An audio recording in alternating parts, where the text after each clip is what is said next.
In September of 2018, April Bishop, a 34-year-old architect from Denver, set out on a short solo hike in the San Isabel National Forest. She was supposed to be back home in 2 days.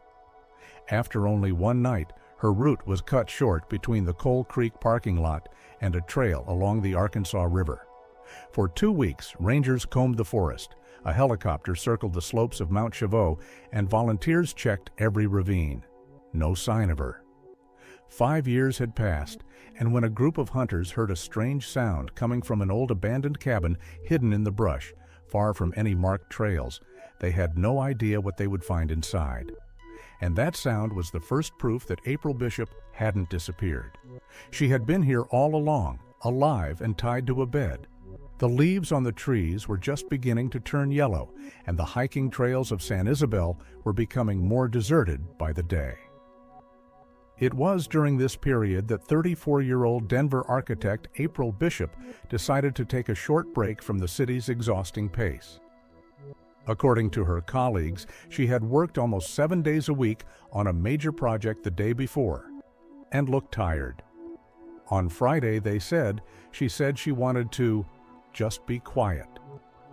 On September 20th, early in the morning, April left her home in a dark blue SUV and headed toward Salida. A camera at the Rocky Pass roadside coffee shop captured her at approximately 11 o'clock. The employee later recalled that the woman ordered coffee and a takeaway salad, looked calm, and smiled politely. The police log indicates that this was the last confirmed contact when April was seen alive. Her route was well planned. From the Coal Creek parking lot, she was to follow a trail along the Arkansas River toward Pikes Peak Lake. According to her sister, April said she would return home in 2 days on Sunday evening. She was an experienced hiker and had hiked these trails many times. This later played a role in the first decisions of the investigators. Everyone believed that nothing unexpected could have happened to her on such a familiar route. April's SUV was found in the same place where she had planned to leave it. The car was locked with a bottle of water, a tourist map, and a jacket she probably didn't take because of the warm weather. There were no signs of a struggle or foul play. The patrol report noted that the car looked as if the owner was going to return to it in the near future. 3 days later, when April did not get in touch, her sister Olivia called the county sheriff's office. According to her, it was not like April at all. An official missing persons report was filed that night. The next morning, rangers, dog handlers, and volunteers were involved in the search. A helicopter surveyed the slopes of Mount Chavot, and groups with flashlights combed ravine after ravine. In the first hours of the search, the rescuers found several fresh tracks on the trail that could have belonged to April. But after a few hundred meters, they disappeared into a rocky area. After that, there was nothing. None of the hikers had seen the woman during that period, and this only complicated the situation. According to the ranger who kept the search log, the weather that night was without precipitation, the wind was low, and visibility was good, making the disappearance without any trace even more mysterious. On the fourth day, a version of a possible fall into a ravine or river appeared. Dog handlers searched the banks of the Arkansas River, but the dogs could not pick up any clear trail. One of the volunteers later said that the area resembled a place that hides something. But there was no evidence to support this. The search lasted 2 weeks. During this time, they hiked dozens of miles of mountain trails, checked abandoned hunting shelters, old parking lots, and areas where tourists usually hide from the weather. None of these areas yielded any results. All of the findings, shoe prints, trekking pole marks, a piece of cloth, were found to be unrelated to April. The final report of the search operation states, "No items were found that could be attributed to April Bishop, no confirmed direction of travel after entering the trail." This wording became the official line after which the case was reclassified as a missing person. April's sister refused to believe that the woman had simply disappeared into the woods. But at the time, the investigation had no witnesses, no video, no clues to what happened after April left the roadside cafe and went on her short hike. October of 2023 in Colorado was quiet, dry, and unusually warm. At the beginning of the month, 3 hunters from a neighboring state, 2 brothers and an old friend, had set out for a remote area near the foot of Mount Chavo. According to them, they were looking for new places to hunt, as the well-known routes had become too crowded in recent years. All 3 were experienced, well-versed in the mountains, and used to staying off the popular trails. On October 20th, at about 11 o'clock in the morning, they were moving through a dense pine forest, where the ground was covered with a thick layer of pine needles, and the trails looked more like animal tracks than human ones. One of the men later told investigators that at first they were alerted by a sharp metallic sound, like a rusty chain swinging. The wind was low that day, so the sound seemed strange and out of place in the silence between the trees. Moving on, the hunters noticed a building that they first took for an abandoned hunting lodge. The hut stood a little to the side among the thickets, covered with moss with walls that had sagged in places. It was not marked on any map. The rains and years had made it almost invisible, and according to the men, from a distance it looked like a pile of wood that someone had left to rot in the middle of the forest long ago. However, when they got closer, they heard a sound coming from inside, a soft, intermittent sound, as if someone was trying to make a muffled moan. One of the men, according to the interrogation report, described it as follows: "We thought it was a wounded animal, but the closer we got, the more we realized it was a human voice." The window on the side wall was partially smashed. One of the hunters touched the frame, looked up, and froze. Inside, in the semi-darkness, he could see a female figure. She was lying on a wooden bed, pinned to the back and chained to it with a thick chain. Her hair was tangled, her skin was grayish, and her face was sunken.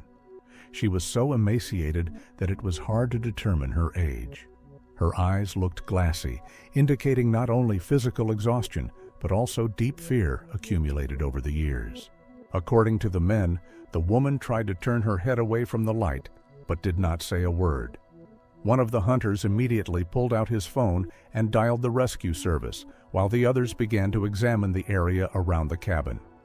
There were cans on the ground, some of which were so rusted that they shattered when touched.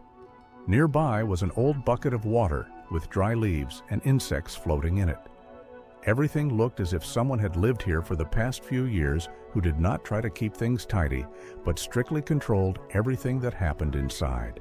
About 40 minutes later, the first officers from the Chaffee County Sheriff's Department arrived at the scene and observed that the chain was attached to the wall with an old bolt that had to be cut off because the lock had rusted so badly that it would not give way. One of the paramedics said in his report that she reacted to the presence of people with panic and avoided any eye contact. It was only when she was taken out into the fresh air and placed on a stretcher that the hunters heard her voice for the first time. A quiet, almost silent cry in which it was difficult to recognize the words. She didn't resist, but every touch caused her to convulse, as if her body was remembering the pain that had been repeating itself without end. Upon arrival at the hospital in Colorado Springs, doctors confirmed that the woman was April Bishop, who had disappeared exactly 5 years ago. They were able to identify her based on her photographs and specific features noted in the original missing persons case. She could not speak, could not explain what had happened to her, and did not answer simple questions from the medical staff. Her consciousness was in a state that doctors described as deep psychological isolation. There was no one else in the hut. All of the items found inside were old or unnecessary: worn-out men's clothing, empty cans, rusted tools, pieces of rope, and metal chains. The investigative team listed each item, but none of them contained direct evidence of who had held the woman for all these years. Only the building itself said one thing: someone came here regularly, and they did it with extreme caution. According to the procedure, the area was completely blocked off, cameras were installed, and a detailed inspection of the area began. The hunters who had found April were interviewed separately to see if their accounts matched. All 3 described the same thing: The cabin looked abandoned, but the flat areas of soil at the doorstep had been trampled, indicating a recent visit. They even noticed a fresh scratch on one of the trees, as if a rope had been tied there recently. However, no one was around. No traces to indicate who brought her food or water. No vehicle, no fingerprints, no route that could be used to determine where she had come from and where she had gone. April was found.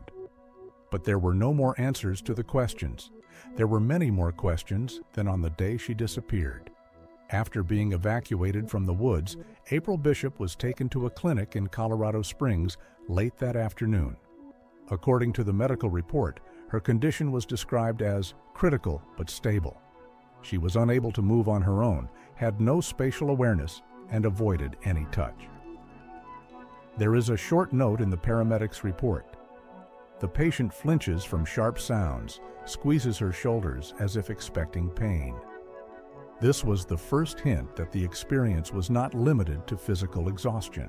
In the emergency room, the nurse on duty recorded signs of prolonged hunger strike, sharp weight loss, muscle atrophy, and a critical level of dehydration.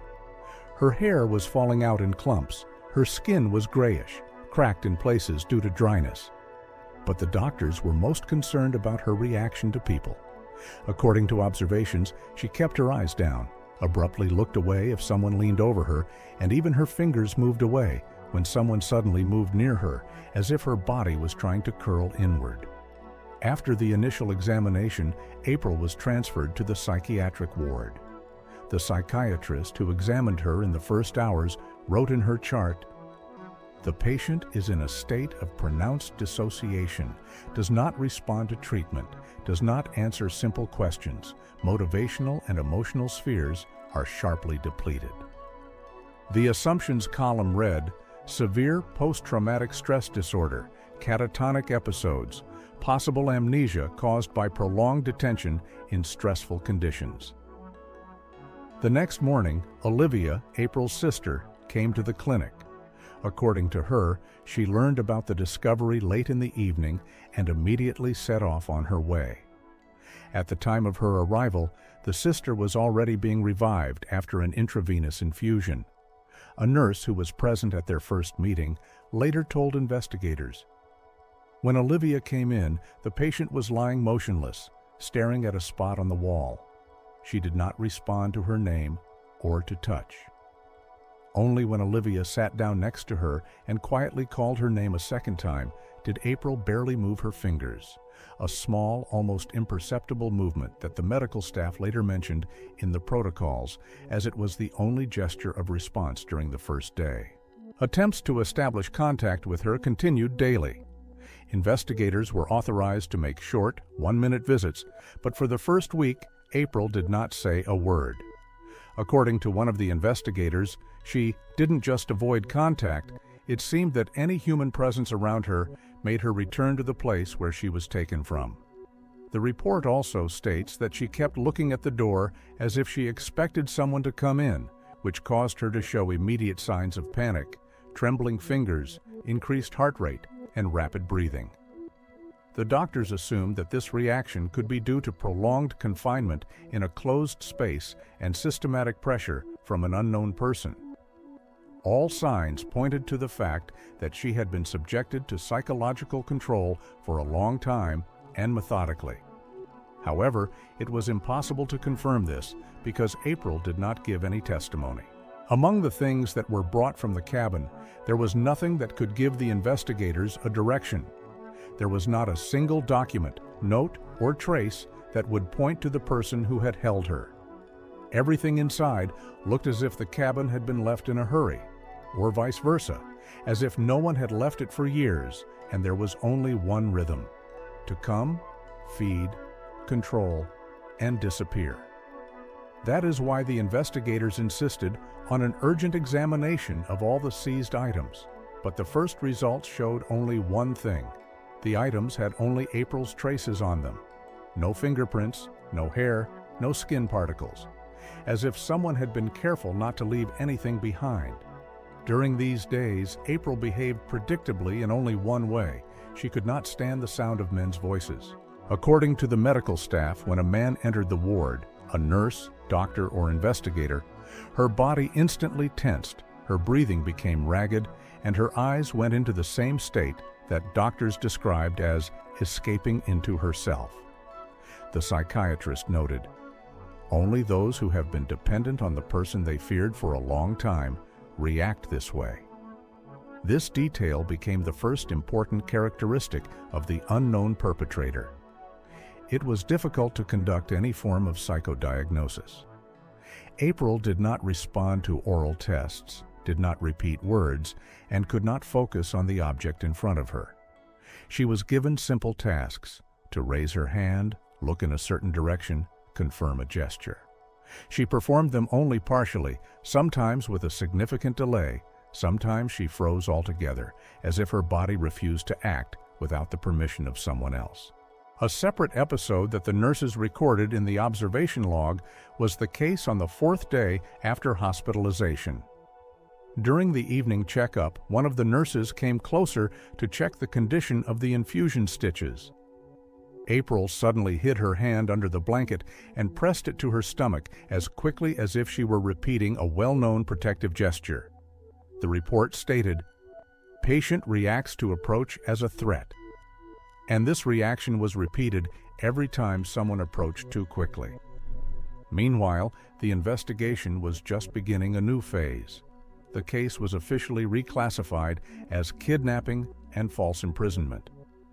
The Sheriff's Department sent inquiries to several federal agencies, but without April's testimony, the investigation remained without a specific direction. As one detective put it, "It's hovering between two states. We found the victim, but we didn't find any trace of the perpetrator." Doctors, on the other hand, focused on the gradual recovery of her psyche. The psychotherapist who worked with April noted in the first reports that her silence was not just resistance or fear. It looked like the silence of a person who had lived in survival mode for too long, a mode where words are something that can cause pain. For the first week, no words, no conscious gesture, no attempt to explain what had happened. Just a blank stare that held one single emotion: fear of what might walk through the door the next moment. After April's evacuation and first medical assessment, investigators finally had the opportunity to focus on the place itself. The cabin found by the hunters was located so deep in the forest that even experienced rangers had to check landmarks several times to mark it on their maps. The area had no official address, and the nearest marked route was many miles away. The Forest Service documents listed the site as an area not recommended for human occupation due to lack of verified data. The first photographs of the scene taken by forensic experts showed an abandoned structure with a caved-in roof, uneven walls, and a narrow window through which the hunters saw April. The images around the cabin showed dense shrubbery, haphazardly fallen trees, and a layer of dry leaves that absorbed any traces. The Sheriff's Department report states, "The area looks like the cabin was deliberately hidden. The place is invisible even from a distance of several dozen paces." Official information obtained from the registers showed that the building belonged to the Wolf Rock Logging Company, which went bankrupt many years ago. The company's archives were incomplete. Most of the documents were stored on outdated media, and some disappeared along with the equipment after the company was liquidated. The real estate register did not list the cabin as a residential or technical building. In other words, it did not legally exist. The forensic team started the search from the interior. According to them, the cabin evoked the feeling of a place that someone was using as much as the purpose allowed. There were no signs of everyday life, only the minimum of items needed to keep a person alive. There were a few rusty cans on the table, a metal mug on the floor, and an old blanket lying next to it, which at first glance had no identifying details. The chain used to secure April was examined separately. It consisted of large, heavy links, the kind usually used to secure equipment or large tools. The lock was old, covered with rust, but still usable. The experts noted that the lock mark on the wooden headboard was deep and darker than the surrounding surface, meaning that the chain had been kept in one position for a long time. A small box with worn-out men's clothes was found under the bed, an unmarked t-shirt, roughly tailored pants, and several socks of different sizes. None of these items contained any useful traces. According to the results of a laboratory analysis conducted in Denver, most of the fibers were so worn that identification of the owner was impossible. The fabric did not even retain the natural skin oils that are usually left by humans.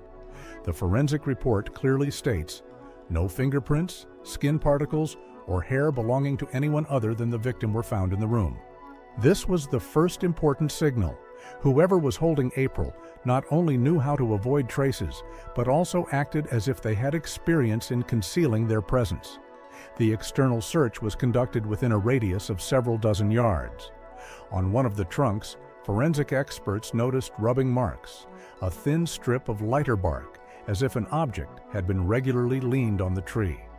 Nearby, a small depression was found in the soil, which at first was mistaken for a boot print, but after more detailed analysis, the experts wrote it down.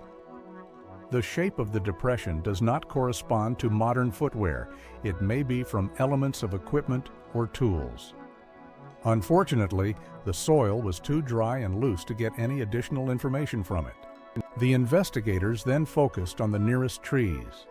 On several of them, they found thin scratches, which, according to experts, could have come from metal chains or steel cables.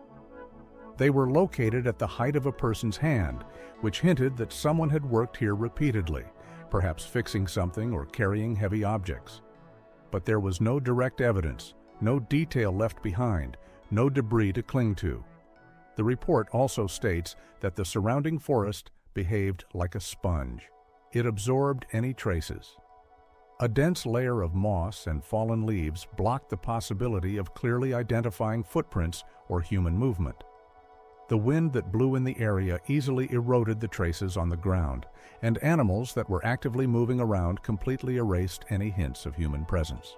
Separately, forensic experts checked the area for hidden caches or buried objects.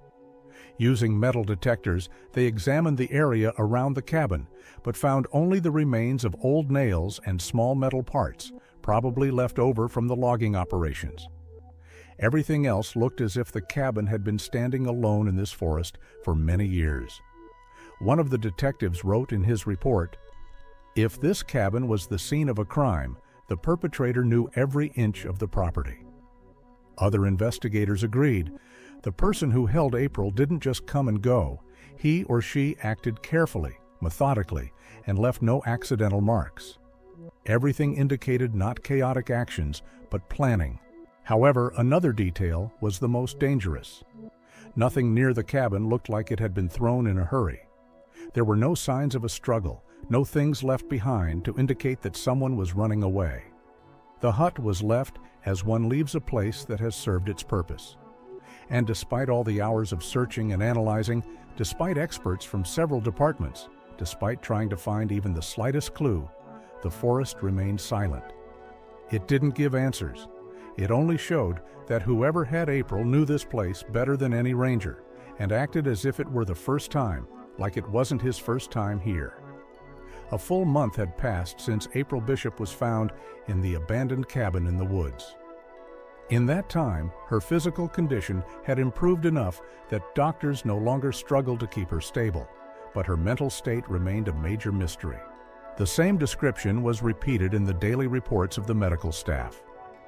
The patient reacts poorly or not at all to the treatment. All attempts to establish verbal contact are unsuccessful. The psychotherapist who worked with her from the first day chose the method of slowly returning to sensory stimuli. His sessions did not last long, but were held every day, sometimes with simple objects on the table, sometimes with cards depicting familiar objects, kitchen utensils, interior parts, tools. Most of April's reactions were the same: looking to the side, shoulders stiffening, body stiffening, silence. In his notes, the therapist noted, The patient demonstrates the behavior of a person who has been avoiding any stimuli for a long time. The gaze is always directed downward. The feeling of threat dominates even in safe environments. Only occasionally he noticed small changes, a slight blinking of the eyes, a reaction to touching the table, the movement of fingers on the blanket. But there were no words.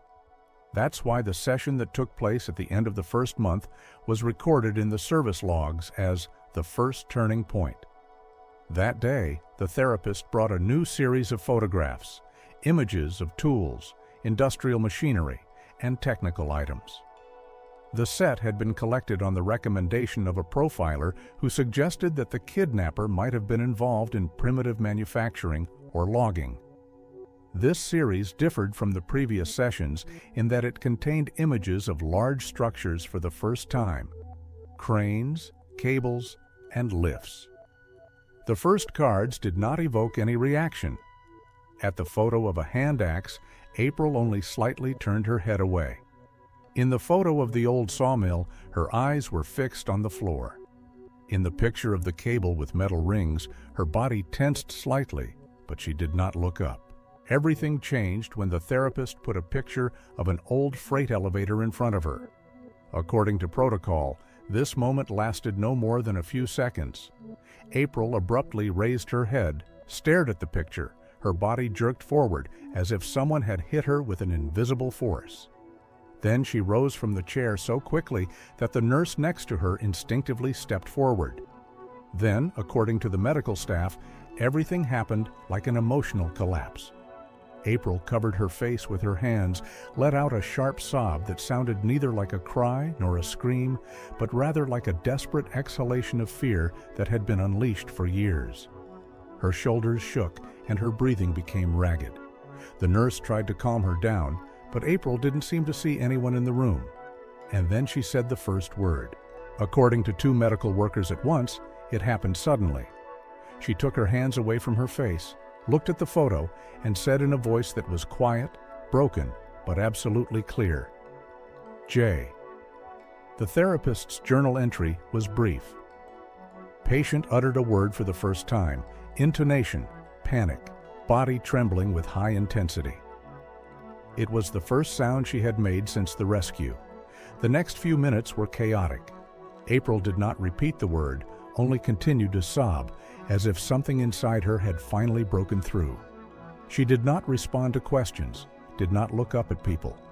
But every time the therapist gently moved the photo of the lift into her field of vision, April's breathing would become sharp again, and her arms would become half-bent, as if she were preparing to deflect a blow. The doctors assumed that the image of the lift was a direct trigger, a fragment of the past that brought back a specific episode in her memory. The psychiatrist who worked with her that day wrote in his report, "The word uttered by the patient has a clear emotional coloring. Perhaps it is the name. Perhaps an informal reference to a person associated with a stressful event." After the session, the photo was seized and handed over to investigators. Its examination did not yield any technical evidence, but another thing was important to the detectives. They now had the first sound trace, the first name, the first word that could belong to the person who held April in captivity. April's behavior over the next few hours remained erratic. She would freeze, hide her face in the blanket, and let out sobs, but never uttered "J" again. According to the staff, it was as if she had exhausted the strength she had accumulated over the years of silence. This episode was carefully reviewed by all the doctors who worked with her. At a meeting, they agreed that it was not a random sound or a mechanical repetition. There was a meaning in her voice, one that cannot be analyzed but leaves no doubt about its importance. For the investigation, this day was the first step toward establishing at least some kind of a thread. For the doctors, it was a confirmation that April's consciousness was gradually returning from the place of silence in which she had been for many years. All the records of that session, video and journals, were sent to the sheriff's department. But for now, investigators had only one word in their hands. A single word, spoken in the trembling voice of a woman who had experienced something unimaginable. After the first words spoken by April Bishop appeared in the clinic's records, investigators had at least a direction. The word J could have been anything: a first name, a nickname, part of a longer name, even a sound that was imprinted on a woman's memory during a traumatic event. But for an investigation that had been stalled for weeks, it was the first real element to latch onto. Detectives began by checking all available information about people who had been involved in logging in the San Isabel area. The county where Wolf Rock Logging operated turned out to be almost opaque in terms of personnel records. The company had been out of business for many years. Its archives were incomplete, and some documents were lost during liquidation. Only fragments remained: old invoices, tax reports, names of employees written in illegible handwriting. The first people the detectives approached were former employees. Some of them were found through public organizations, others through local car repair shops or warehouses where they worked after the company's bankruptcy.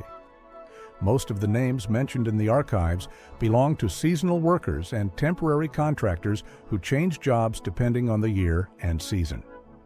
Only a few stayed with the company longer.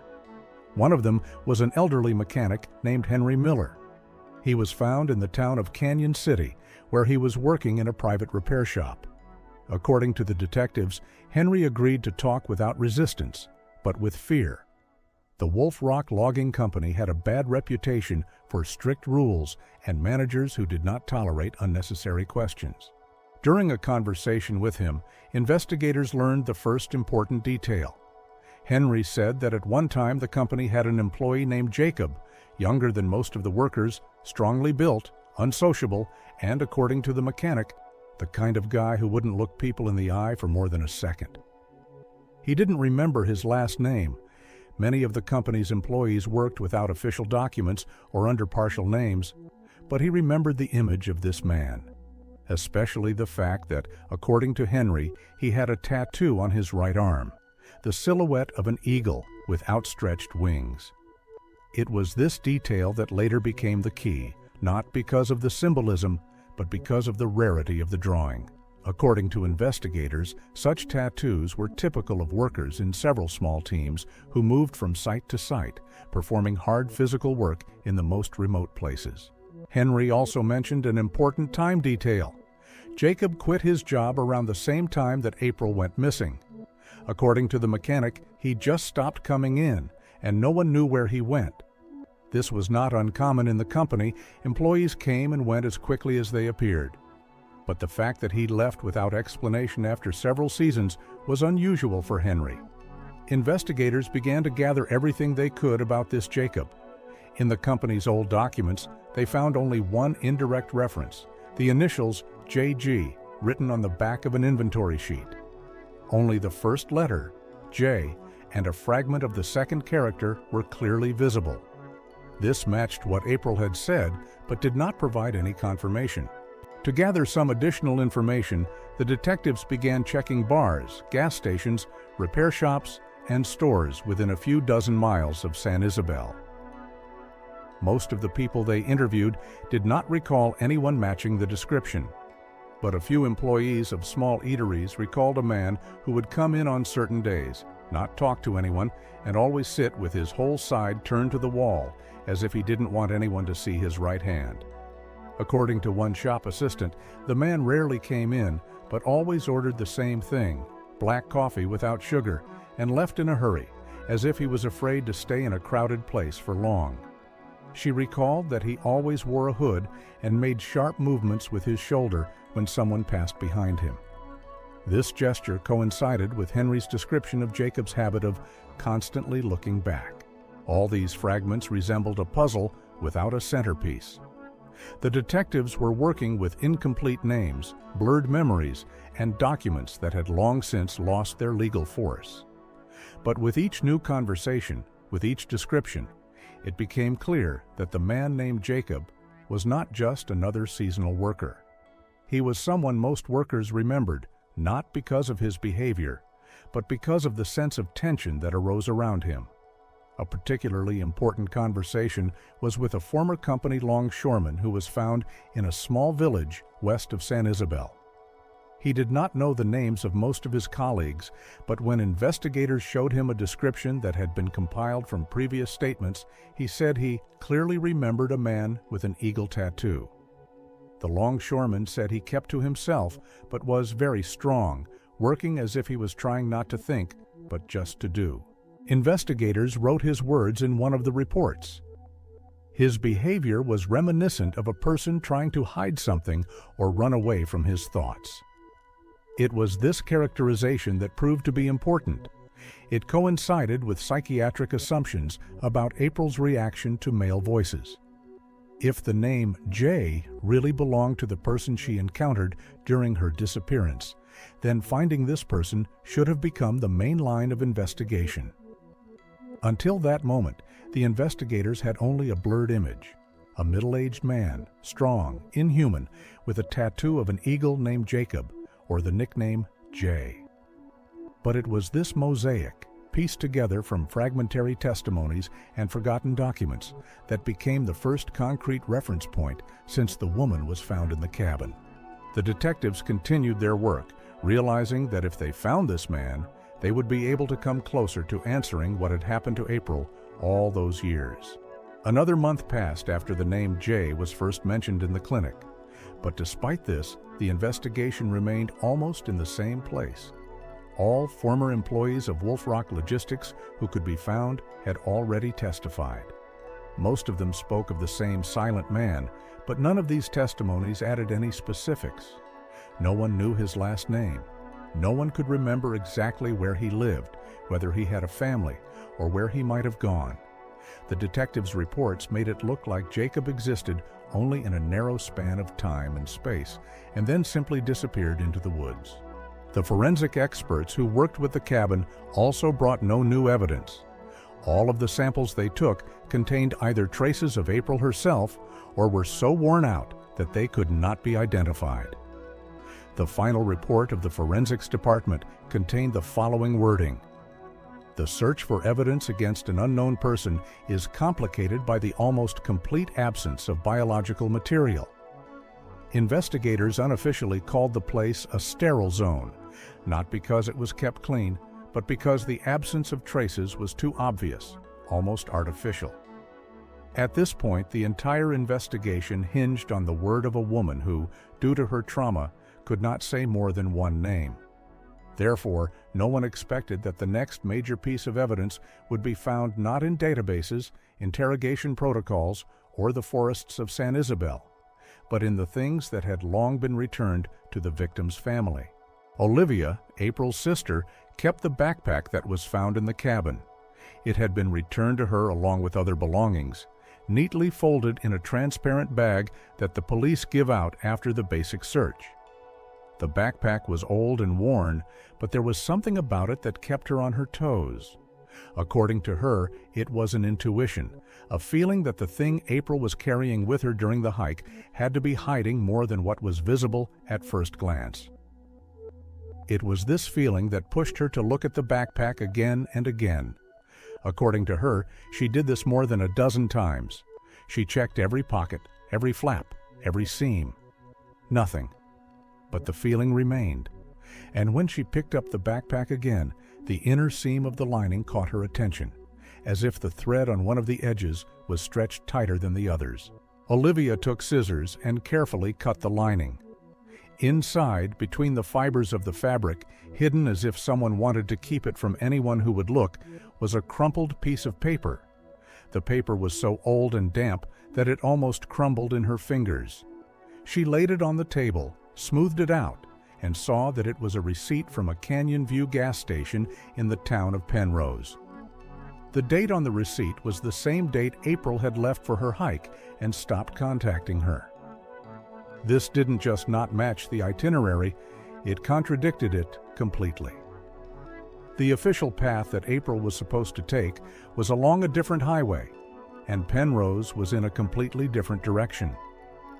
The police reports indicated that gas stations on the highway near Salida were checked immediately after the disappearance, but no one considered the gas station on Highway 50, which logically was not where April could have gone. When the detectives were handed the receipt, it was the first piece of evidence in a long time that defied simple explanation. In his summary report, the senior detective wrote down, "This is an anomaly. The victim's route has an unknown, deviated segment." They immediately set off for Penrose. The Canyon View gas station was a small complex on the side of the road, an old building, 2 pumps, a workshop nearby, and a low truck shed. At first glance, it looked like an ordinary provincial facility of no importance to a major investigation. But there was a story inside, waiting to be brought out of oblivion. To the surprise of the investigators, the camera footage was kept for only 1 year.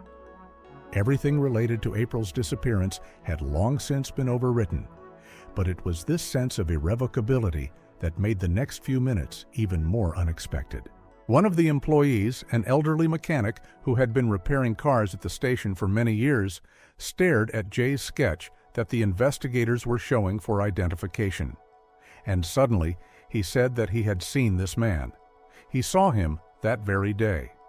According to him, the man was standing near the station with a metal canister in his hand.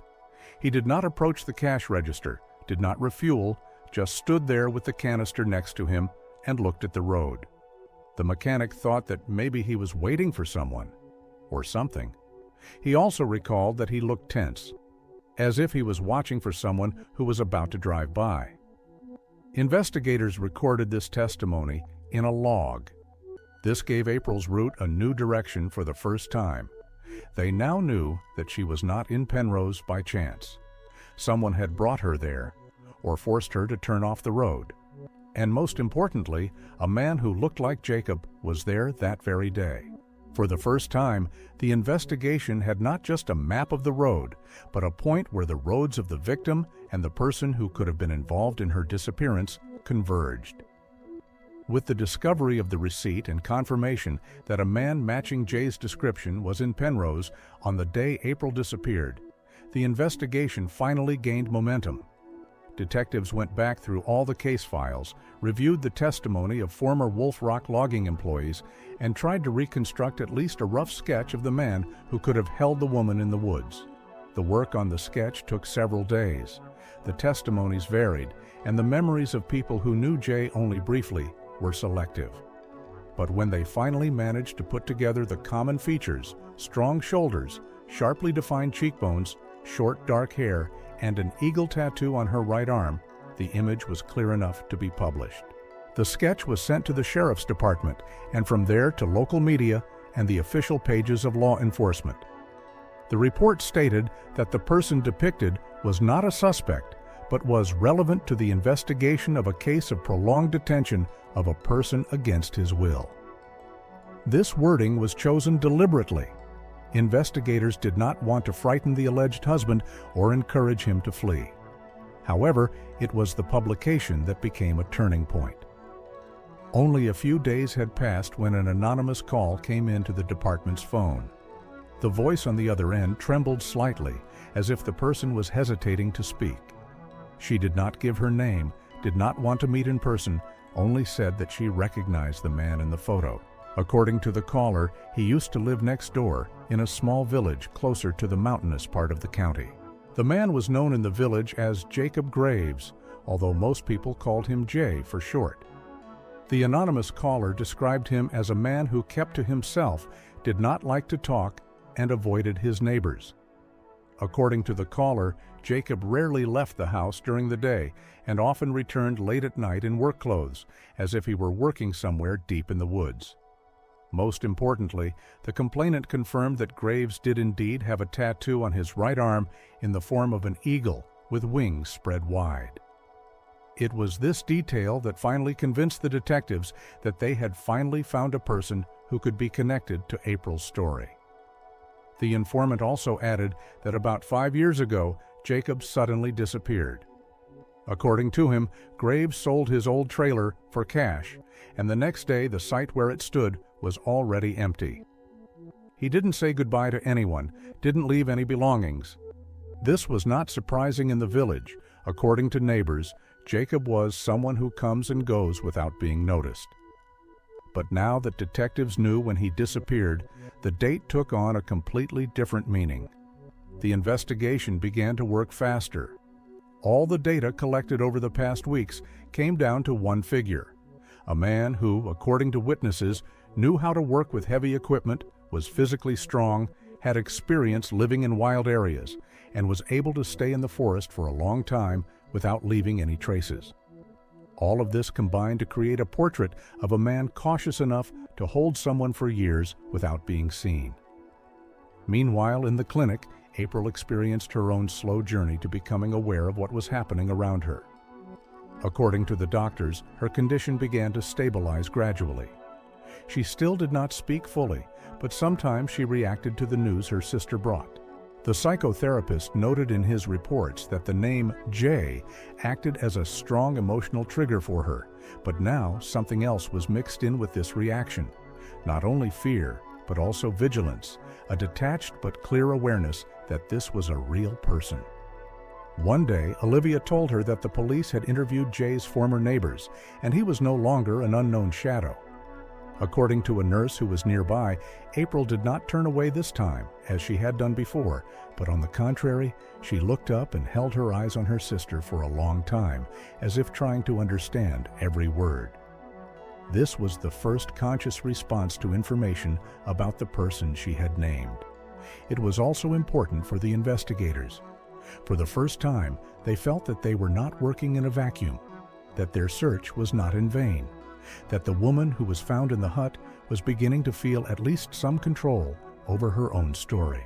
The department began collecting data on Graves' previous places of residence, his possible jobs, transportation, and acquaintances.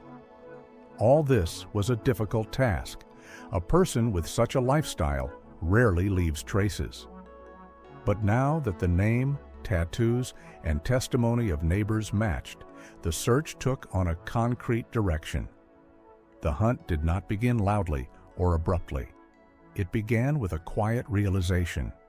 The man who had remained invisible for years was somewhere. Somewhere he walks the same roads as before. Somewhere he lives his life, unaware that he is being searched for. And for the first time in many years of silence, the case of April Bishop was reassured. Her executioner was no longer a ghost who disappeared into the mountains. He had become a reality. And now this reality will have to be faced.